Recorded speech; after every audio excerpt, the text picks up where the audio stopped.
Hello everyone, my name is Abhishek. So this playlist is going to be about building the tokenizer from scratch, and what we are going to do is we are going to build our own tokenizer from scratch, and this is a three video series where the first video is going to be about data pre-processing. We will pre-process our data, our corpus, and clean it, and then build our own vocabulary of unique words, and that we will use for the tokenizers. And second video is going to be about BERT and GPT-2 tokenizer works, how they are working, and everything is going to be about code. There will be no theory, and we will build everything directly into the Python code.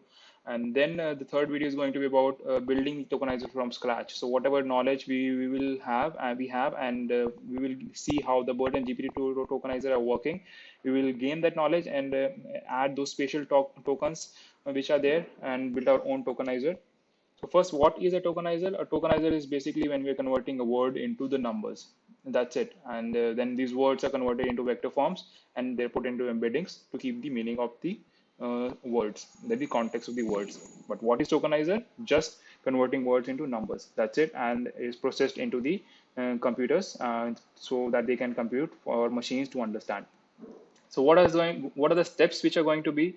First is we are going to build our own corpus, and then second we are going to pre-process the text for this tokenizer, and that is we're going to clean it, and then after cleaning we are going to build our own vocabulary, and we will get our unique words, and then build our own vocabulary for that, and then we are going to add spatial tokens, and then add these spatial tokens and the vocabulary into combine them to get our final tokens, and then we will index this vocabulary and then make our own tokenizer class. And we are going to use the Python for this building for the code.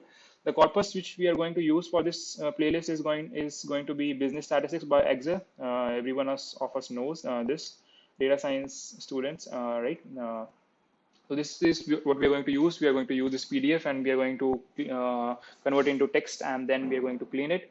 So let's start with the video. Let's start with the playlist. The next video is about data pre-processing.